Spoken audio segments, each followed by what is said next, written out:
We are so honored to be joined once again on the Watch Podcast by Danny McBride. Danny, what's going on, man?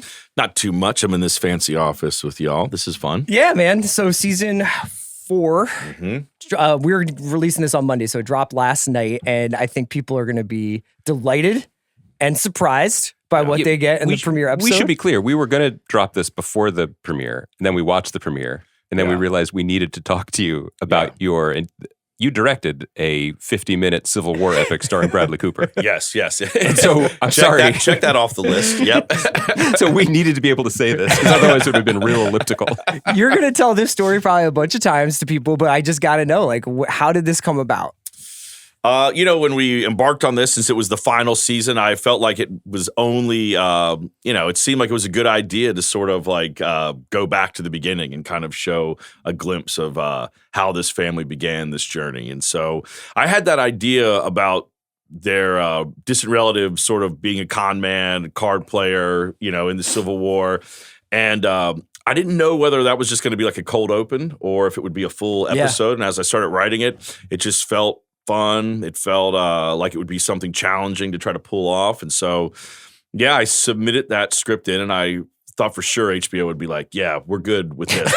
We'd like to see the cast that we're paying what side for is this guy in on? the episode. Yeah. That too. Read the room. But they responded positively to it. I think they appreciate the ambition of it and what we were trying to do. And so then it became the idea of like trying to cast that.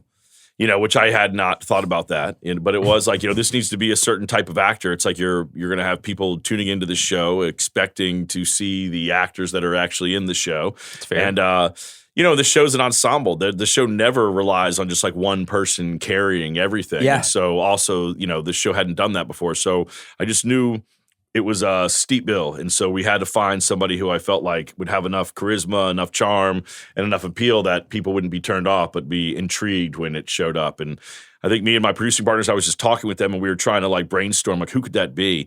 And I kind of just threw off the cuff, like, somebody like Bradley Cooper, but never kind of assuming that would be something he'd be interested in. But my buddies were like, well, we should just submit it to him and see. I mean, why not? And so we sent it to him, and he responded pretty quickly and said he dug the material and wanted to do it. And it was interesting because he had never seen Gemstones before.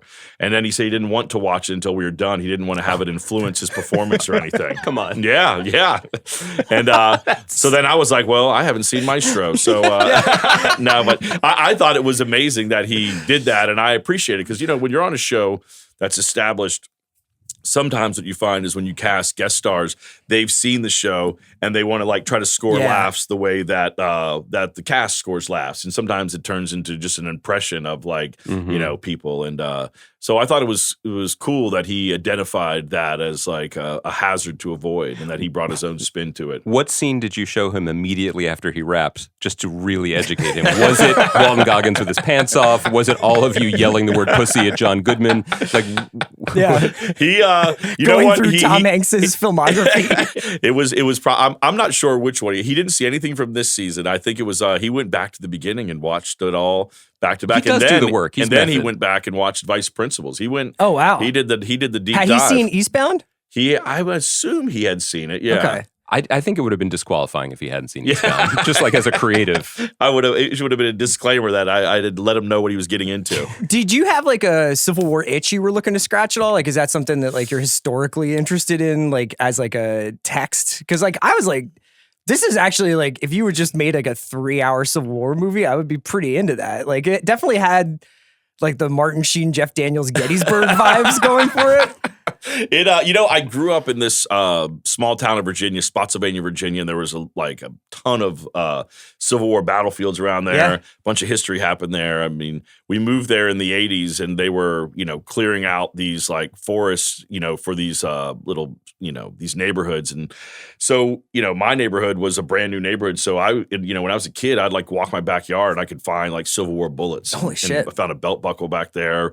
And so I always was sort of fascinated by that. The idea that like you're hearing about these stories in school or wherever, and then I'm walking in a place where like it actually happened. Yeah. So I think being exposed to that as a kid, it always kind of held this place in my brain. So I just like love history stuff too. I find myself like always like reading about history, and I don't know, I just kind of find it interesting. So that story to me, I kind of was like wanting to do a period piece. It's just creatively, it was something I wanted to try, and that story just kind of felt ripe for it. That's the thing that I'm always curious about when we get the chance to talk to you is like there's the humor that you're going for and the story that you're going for, but you and your team and your pals like have such a keen aesthetic sensibility too. You're like, we're going to make this kind of story now. Yeah. We're going to make a sports movie. We're going to make a drag racing action comedy. In this case, we're like, I can make a war movie.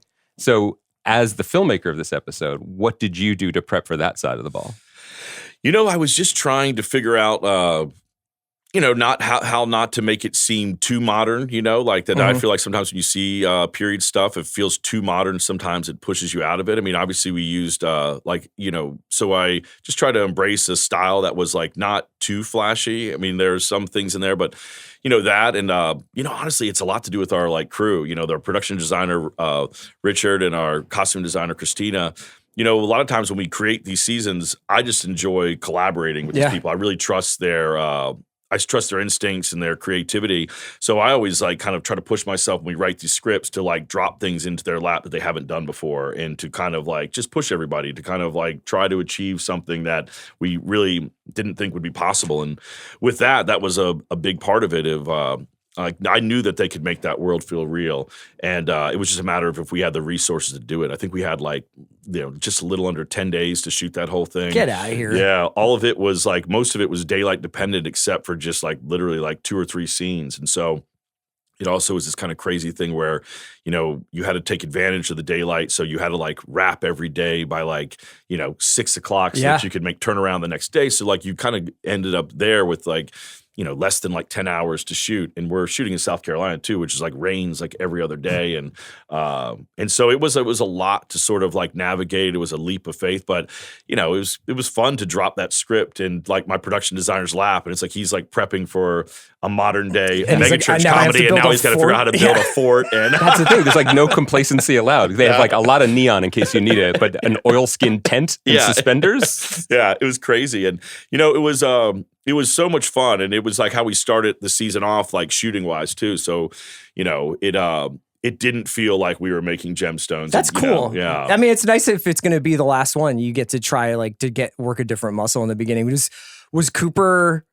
Did he ever come up to you and say like, "Hey, man, like, what about like did he have any filmmaking ideas?" Since that's obviously where he's going. He totally did. I loved working with him on this. We worked together on Aloha.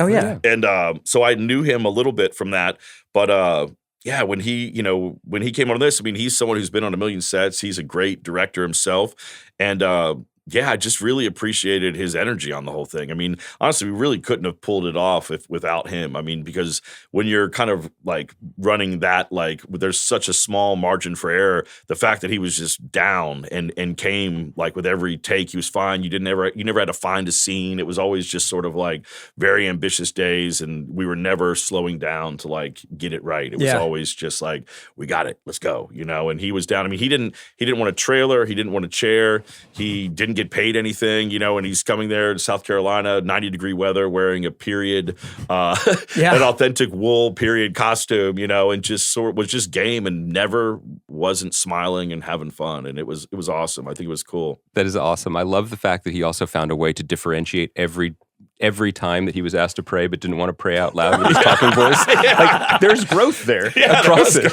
Exactly. No. Did you, the other person who's got like a sort of major role in the episode is Jim Cummings, who I'm a huge fan of his movies and obviously has, I think, some parallels from the way he started out his career and how he's making his stuff to what you and Jody and David have done. Were you just kind of a fan of his, or did you know him personally, like on the side? I didn't know him personally. David Green knew him a little bit better than me, but I like Thunder Road. Like I responded to what he had been doing, and I always I've liked him. I liked his vibe, and so he read for it, and he just, to me, it felt like instantly it felt right. It felt like he's awesome in it. It was cool.